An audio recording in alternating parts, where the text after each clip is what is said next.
Hi, everybody. Thanks for joining us for today's Digital Making at Home live stream. I'm Mr. C, coming to you live from Cambridge, UK. As always, I am here with the effervescent Christina. How are you, Christina? Hi, everyone. I'm Christina, and I'm coming to you live from Nebraska, USA. Awesome. So we work for the Raspberry Pi Foundation, right? So we're happy to have everyone here. Say hi in the chat. Shout out to us where you're coming from. We love seeing every week all the people that come in from all over the world, all the crazy places we get people from. We see all of our regulars. We get to shout out those people too. We're on YouTube, Facebook, Twitter, and Twitch, everybody right now.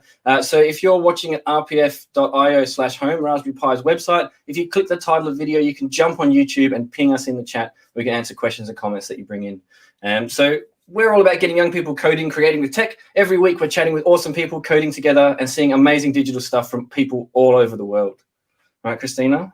Yes, I am actually really excited for this week's stream as we are talking about encouraging young people to help us build the future and celebrating This is Engineering Day, which is today. Today, right? Yeah. Yes, today. This is a day dedicated to celebrating engineers, and we are excited to participate, like as a foundation, and celebrate that positive impact that engineering can make. And I'm super excited to see folks saying hello from all over the world. I see Yolanda commenting on my sweater. Yep. Dennis from Germany coming in. Yeah, Go Ball. Thanks, Go Ball. Seeing, Alex from Puerto Rico. Hola. And then Shafia, I hope I'm pronouncing it correctly, from Tunisia. So exciting to see folks and to have you all here to celebrate This is Engineering Day with us. We actually have a video to show, to talk about This is Engineering. My background is aerospace engineering, tech, chemical engineering, art, building design. To me, engineering means trying to make the world a better place. Engineers make a difference to the planet, but also humanity itself. That you can see something from an idea and you put it out into the world. So that's something you've contributed to mankind. Engineering is about solving real-world problems.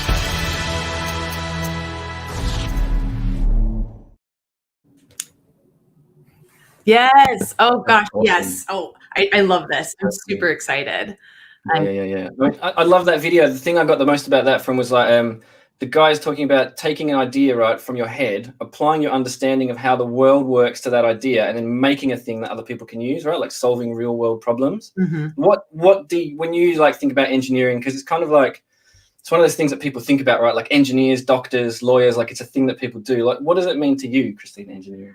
I think when I think about like engineering, I really think about like understanding the community and understanding the people you work with. Actually, when I saw this video, when I thought about like today, I connected with like a community partners of ours, TechPoint Foundation for Youth. Love them. Shout out to TechPoint Foundation for Youth. And I was engineered by a young person in their community. They asked me about STEM, and they asked me like, what do we need more of in STEM? And a big thing I said was empathy. I think we need more empathy. We need more people who are willing to hear stories and understand, and also people who are willing to encourage others to share those ideas. Like the person said, like it comes from an idea that could be put into the community. Everything from the tools we use to the microphones to the computers we have were someone's idea. So I'm hoping like if you're a young person out there, you have an idea, like share it. Like that's so important. That's step one in engineering. That's step one with creativity, is sharing an idea. How about for you? Like, what do you think about when you think about engineering? So like my dad was into making stuff as well. He's like an electrical engineer. And so for me, engineering is like seeing a problem and then like MacGyvering a solution to it. So like, I don't know if young people today would know what MacGyver even is, right? So the concept so he was like a secret agent who could solve a problem with like anything in his pockets. And so the concept then for me is like, if you have a problem, it's looking around at the resources you have on hand and seeing how you can use those in clever and sort of like innovative ways in order to solve those simple problems in your life. Like I love knocking together little solves for things in my house, things that annoy me. So like, yeah, that's what engineering is to me, right? Like doing those sorts of things at grassroots level. Yeah, the problem solving. And I see Craig on Facebook made a point that even oldies have ideas. And you're right, Craig. You're right. I'm just speaking. I know we have young people watching too, and I'm always speaking to them. I'm a former teacher. But yes, like all of us have ideas. And regardless of your age, like you should feel comfortable sharing those ideas. I want to hear your ideas. Send them, email us. We'll have an email at the end that you could tell us about your ideas. Definitely. I think that's what I'm most proud of, like with what we do here at Digital Making at Home, is attempting to get young people to be able to take an idea, giving them the skills, linking them with the things they need to take their ideas and make a thing, like make it real, and start adding, like the woman said in the video, start adding to the human race with your concepts and your ideas and the things you've made. Yes, really definitely. cool. And I'm excited to talk to someone about creativity, about bringing those ideas to life. Who is our guest today, Mark? Well, we've got Professor Lucy, right? So she's coming on. She's a friend of mine. I've known her for quite a while. She's Dr. and Professor Lucy Rogers. She's a maker, inventor, problem solver. You might know her as a judge on Robot Wars. So it's super cool to see her. I haven't seen her forever. I think the last time I got to talk to Dr. Lucy was Pi Wars in 2019, back when everyone was allowed to talk to each other face to face and stuff like that. So let's get her on quick because I'd love to chat to her. What's up, Dr. Lucy? Hey. Welcome, welcome. So great to see you. Very much.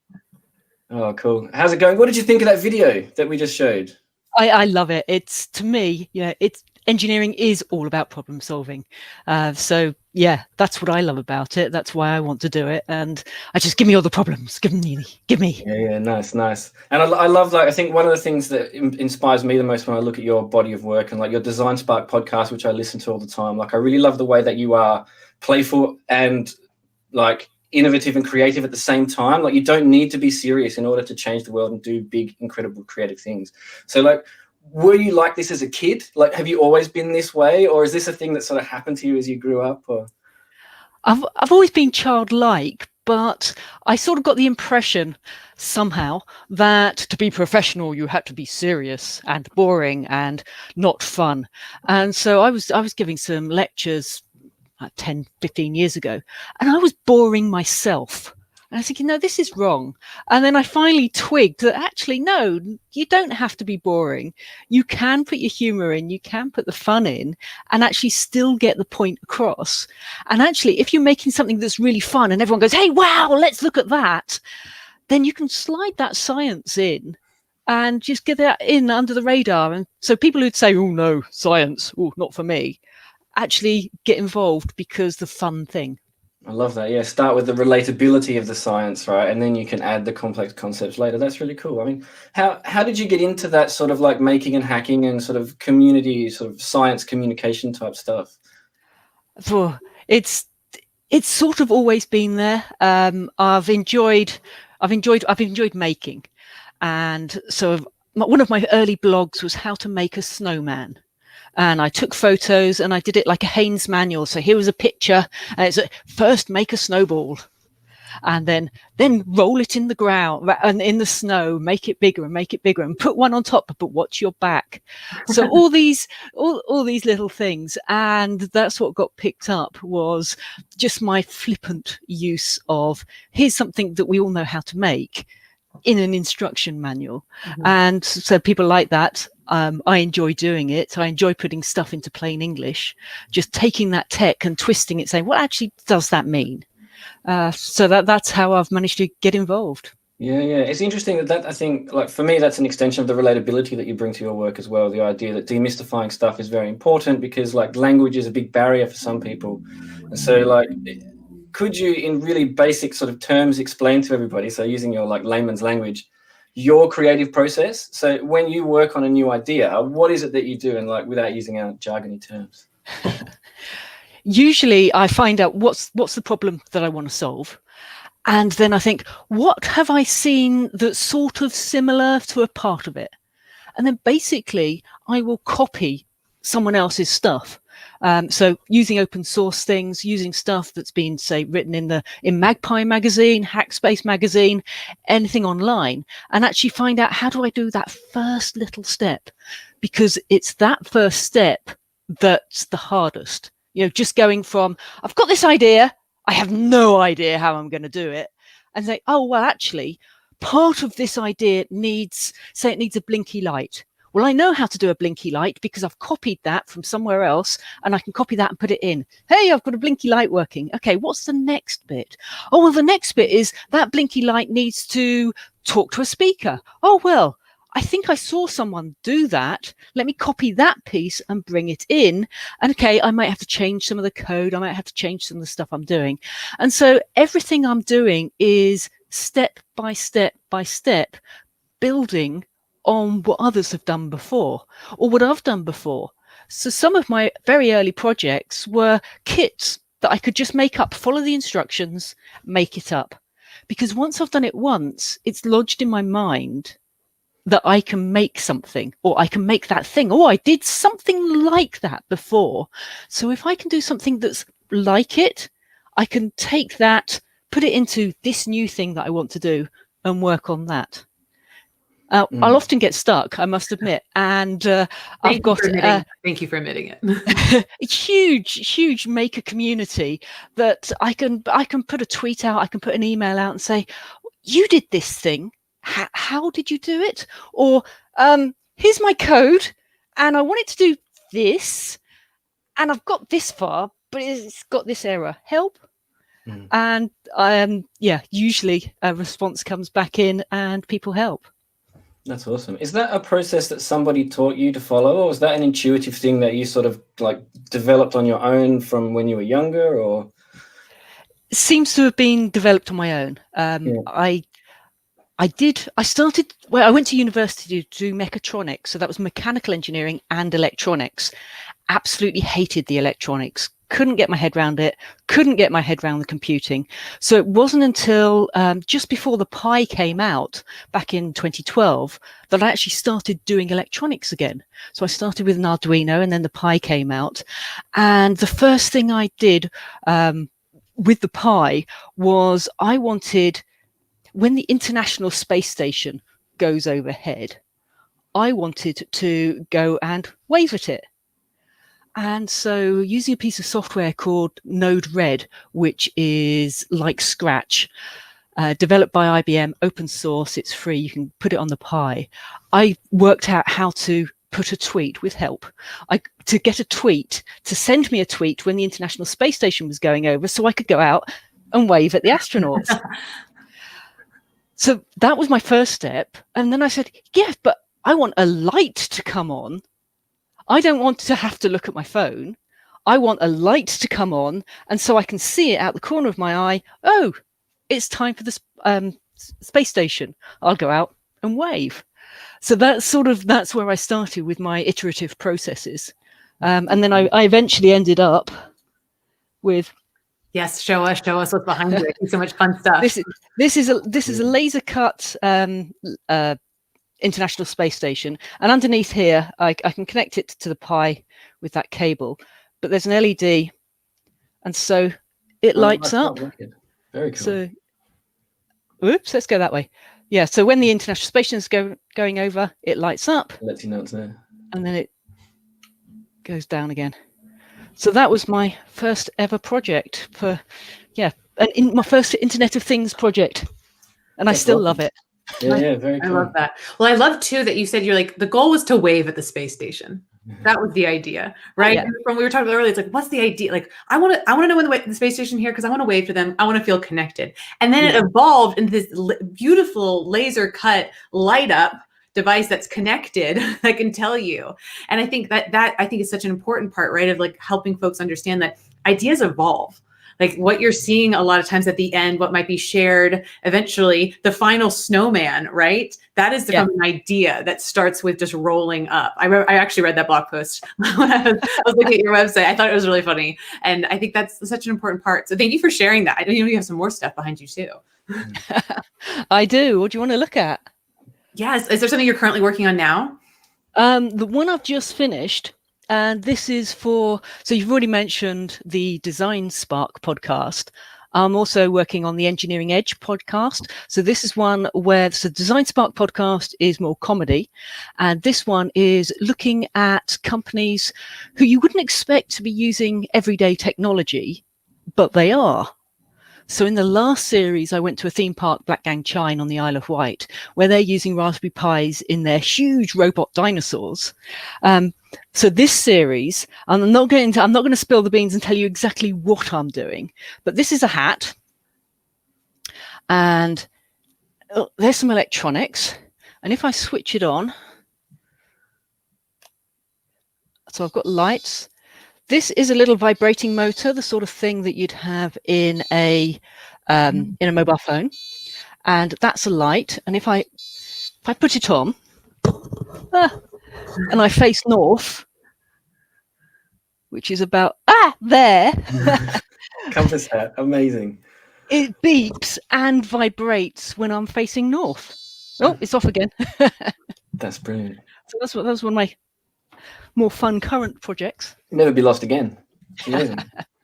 That's so cool. I mean, that spark that you have from like, I'm going to do this thing, and then going out and doing the thing, right? That creativity, is that, do you think, something that can be taught? Like, you were lucky enough to have it intuitively sort of like innately built into you, but is it something you can teach people to do?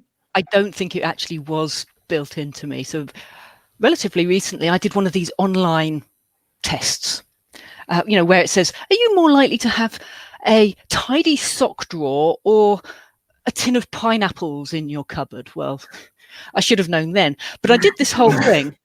And it came out and said, you are very logical and very structured, and you're not creative. Oh, hang on. I'm known for my creativity, for these sort of things. What's that about? And creativity is not binary. It's not you've got it or you haven't got it.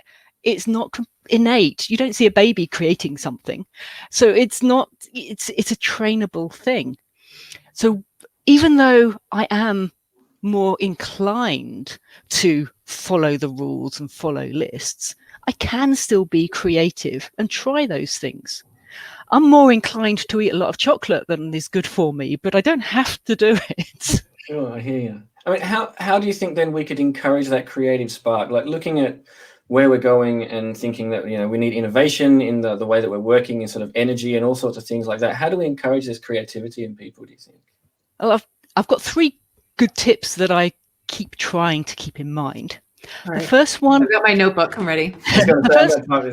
So I'll give you the 3 and then I'll give you examples. So the first one's play, fun and fiddle. The second one is copy, and create. And the third one is fail, learn and try. Okay, so the first one.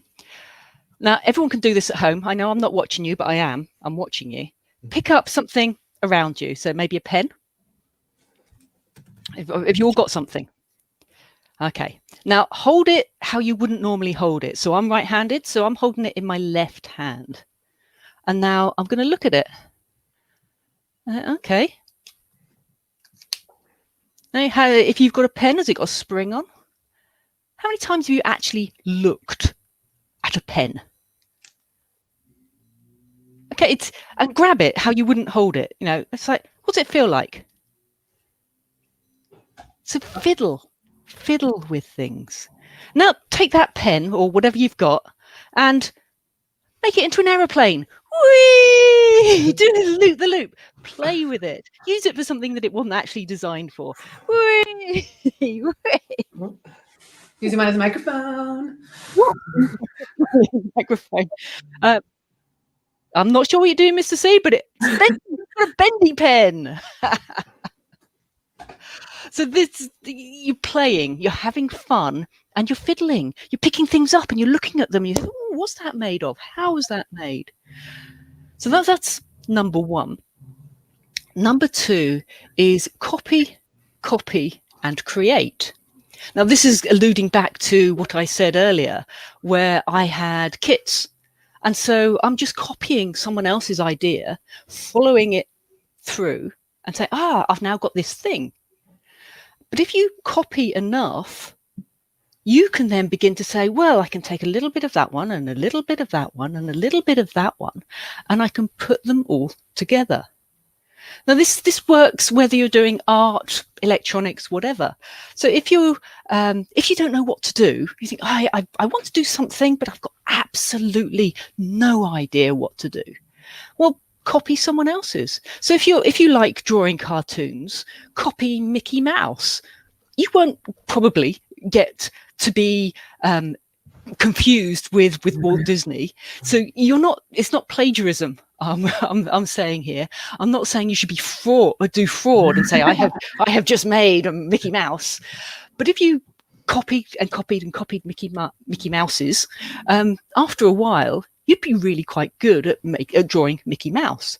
And so if you then wanted to draw Minnie Mouse, well, that's not much different. And so you'd be quite good at that. But if you only ever copied Mickey Mouse, you'd be the next Walt Disney. So if you copy Mickey Mouse and then you think, well, actually, I like Heath Robinson was an artist, an architect, and made weird contraptions like Wallace and Gromit. And so if you then copied some Heath Robinson and Mickey Mouse, and then you copied a third artist or whatever it is you like, then by the time you've taken a little bit of that and a little bit of that and a little bit of that, you're not the next Mickey Mouse, Heath Robinson, whatever. You're the first you. And that no one else has done. That's amazing. Yeah.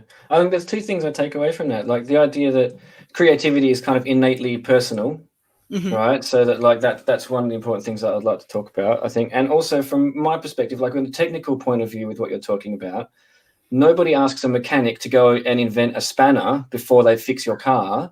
So doing things like borrowing code or looking at the way other people have wired up diagrams and using that's not theft, right? That's a tool. That's a thing that exists. And you reference where you got the ideas and then you go and use those ideas, right? I think that's like no one would ask me, like I say, to build a hammer before I went and fix something. So, why would you do the same here? And that's exactly why I like writing up what I do, because I have borrowed from here and I've borrowed from there. And then if I can write it up, someone else can then come and borrow what I've done and make it even better. So the steps keep getting higher. Yeah. So I've got go on. I was going to say standing on the shoulders of giants, right? Like that's how we get to where we're going. Yeah. So my third point is fail, learn, and try. So we're taught often at school that failure is bad. Well, it's not if you learn how to do it well. So when I'm making something, so say I want to get a blinky light, well, I've connected my LEDs the wrong way around and it's gone and I've learned from that. But it didn't set the house on fire. I had to buy a new LED, but it wasn't that bad a failure. But I won't be doing that again. So I have learned how to that fail. And say, okay, I've lodged that. Isn't it funny? Wasn't I silly? But I've done that and I've learned from that. But I also like to try new things. And I've tried all sorts of things. I tried ballet. Now I was the biggest tomboy out, and I laughed at the ballet girls when I was at school. But I tried ballet, and actually I quite enjoyed it. I tried TikTok, and that's meant to be for people who are a lot younger than me. But I enjoyed that too.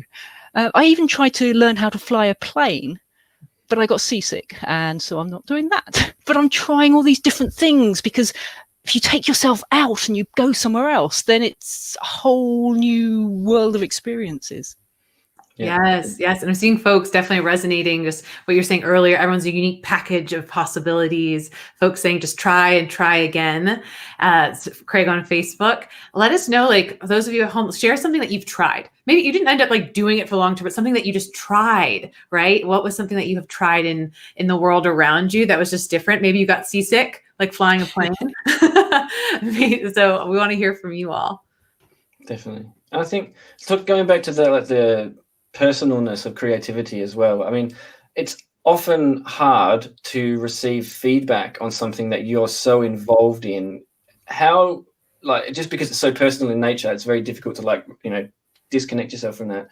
How do you recommend, or do you have any tips on sort of assessing or giving feedback on creativity to others and feeding back or assessing your own creativity too? Because sometimes you can be your own harshest critic, I think, as well. Yeah.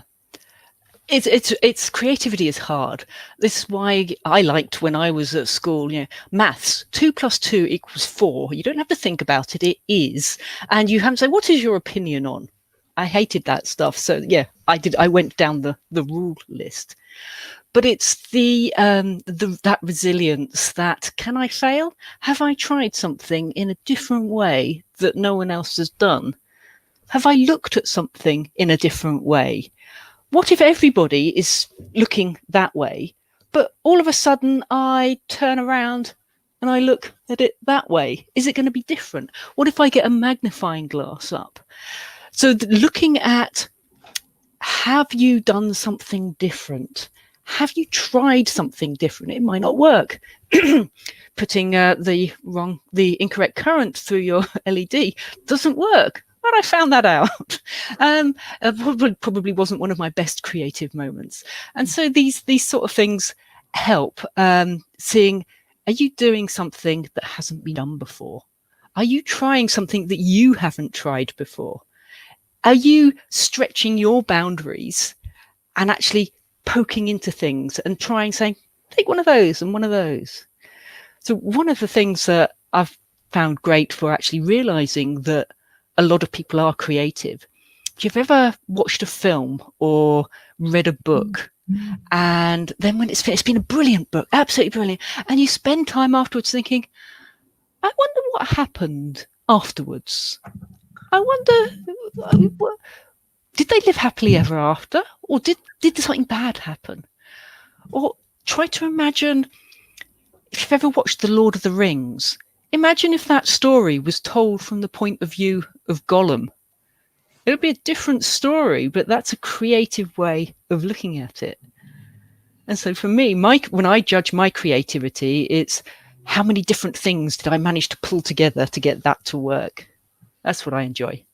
Yes. Oh, I love that. That's a fun like activity that my friends and I'll do sometimes. We'll like pause a video, pause a movie, and just find a person in the background and be like, what are they up to? What do you think they're thinking about right now in this clip? And it's just a fun exercise because you don't know. And it's a really fun way to just, I think what you were saying earlier, like practice. Creativity is a practice. Imagination. It's not just art. You know, when I was at school, I was taught that creativity was either writing a story, painting a picture, or sculpting something maybe. But it's not. It's so many different ways. Yeah. It's very true. I think there's like there's a million ways to skin a cat, right? And creativity is, responsible for pretty much all of them. So I think, it's a nice habit to get yourself into when you're young as well, and make sure that you try and maintain it rather than to get back into it. I had a patch sort of in my 20s when I stopped making anything. And then I sort of came back to it, and it was a slow process to get back to like that's a solution. I can do those sorts of things and sort of reawaken these old circuits that used to be in my head when I was a kid that I'd stopped using, and it all just came back. And I think you should as well remember that these people who are talking about old people have ideas too. That's 100% true. And if you haven't worked on an idea in a long time, start now and it will warm back up. Like you will reawaken to that whole mindset. It does come back like with a little bit of work. Yeah. I've got a little exercise that everyone can try. And this is for, when you're tunnel visioned and you only think of one way and one thing, right? Hopefully everyone at home has got pen and paper. So if you can, draw 6 circles. All right, I'm ready. So I'll wait till everyone has drawn 6 circles.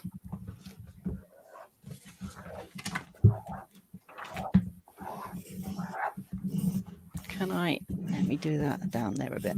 Okay, now I'm going to give you 30 seconds, starting when I say, and I want you to make these 6 circles into something. So it could be a cat or an ice cream cone or whatever. So are you ready? 3, 2, 1, go. All right. I'm going to make a cat there. I'm going to make that one into a flower. Okay. Oh, okay. I'm making a globe with one of mine, like a world. This one's going to be a pair of glasses.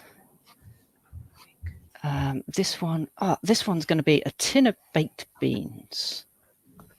It's nice. So, candle. So as we can say, my creativity and artistic streak isn't actually that great. And that one is going to be a 2p coin, and I've gone over my 30 seconds. So did you manage that? Have you done 6 things? Come on, show us. 4. 4? Okay. 4-ish. I turned my 6 circles into one big picture. Ooh. Snowman wedding. Nice. I like it. Right? Yeah, very good. You're my favorite, Mr. C, always and forever. Thanks. So the point of that is, okay, so 6 was okay, but can you now do another 6 that are different in the next 30 seconds? And then another 6 and another 6. And by the time you're down to 36 of them, your mind has gone off somewhere completely from wherever it was where you started. And then you might be able to use that bit of your brain to solve a problem later. Let me poke my screen back up. You're not looking at my screen anymore. There we go.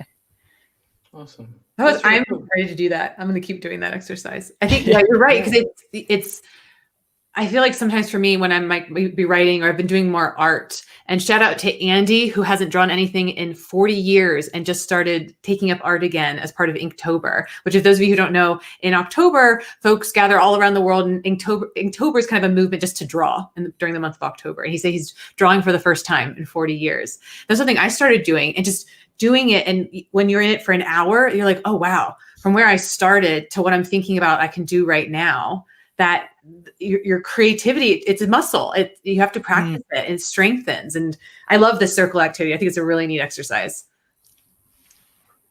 Yeah, that was cool. Just to get out of your own head too, like to think laterally and you know, just to derail your brain as well. I find sometimes is really good. Like, I'm not sure if you guys have a place where most of your creative ideas happen, but mine is like, I'm standing in the shower, and I think it's the white noise of the shower just like gets everything else out of my head. And then suddenly something I've been thinking about for a couple of days just goes clink, and this drops, and it's like, oh, solution. And I'm like, I don't know what that is, whether that's sort of just the white noise or getting comfortable and getting out of my head and not pondering that problem anymore, just trying to de-stress and pull those knots out of my brain.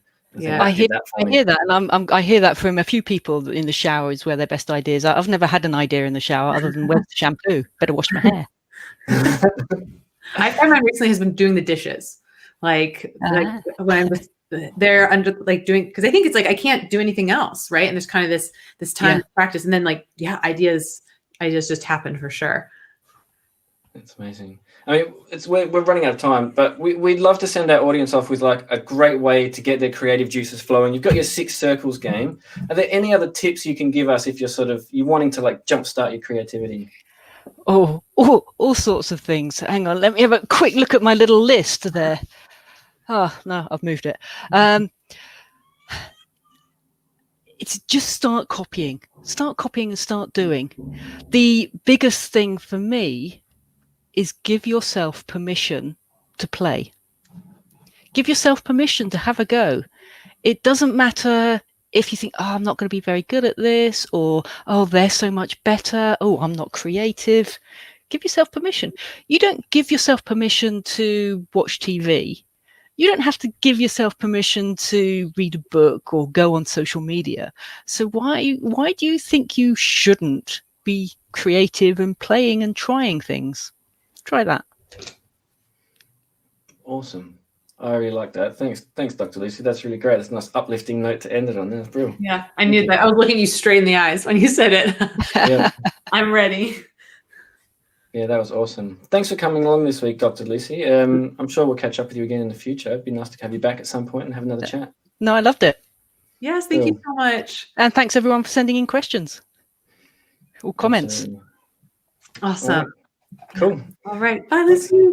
Oh, wow. Thank you so much to Lucy and to those of you that were like in the comments and sharing. If you want to hear more from Dr. Lucy, be sure to check out her column in the Hackspace magazine, in Hackspace magazine, which is available on magazine racks worldwide or as a free PDF download from the Raspberry Pi Press. You can see this is one of her articles here, The Subtle Art of Noticing. So definitely check it out. Absolutely. And the Design Spark podcast is the other one that Dr. Lucy does, which is really amazing comedy podcast talking about engineering and like, you know, practical solutions to everyday problems. It's a really great podcast. I loved it this week. I really enjoyed like the This is Engineering and talking to Dr. Lucy about how to get those creative juices flowing. What was your favorite part of this week? I think I really love the exercises. I love when I can just like take something home, and I think I've got my six circles and I want to try that again. I think it's a really neat way, just like 30 seconds. What can you create? And I imagine like I'm going to get better at it. And that's something I'm really looking forward to. How about you? Absolutely. Yeah, I love the circle game. I had a really good time drawing I think I misunderstood the brief a little, but I just thought I saw it as soon as there. I was like, click, and I saw it, and I was like, bam, yeah, snowman wedding. That's definitely what it is. But that's okay. Sometimes misunderstanding the brief is like that. The prompt is leads us to that, right? Sure. Like, yeah, that's we true. thought we were going to have 6 different circles, and you made a snowman wedding, and that was so good. I absolutely loved it. Oh, and a lot of folks who are just like, nice way to exercise creativity. And thanks for the inspiration on Facebook from Coder Dojo Belgium. Thank you all for joining us. So that's all the time we have for this week, but you can always get in touch with us. As I mentioned earlier, send us an email at dmah@raspberrypi.org. We love to hear from you. And if you're a young digital maker interested in joining the stream, let us know. Yep, and getting in touch with us about Cool's projects too. That's coming up again. See Cool's projects. That's another way you can exercise your creativity if you want to. And next week, everybody, the live stream is moving time slots. So we're going a little bit later again. We're going to 7 p.m. GMT. So thanks for being here this week for our Digital Making at Home live stream. I hope we'll see you again next week in our new later time. Until then, stay safe and healthy and look after everybody. And we'll see you later. Bye.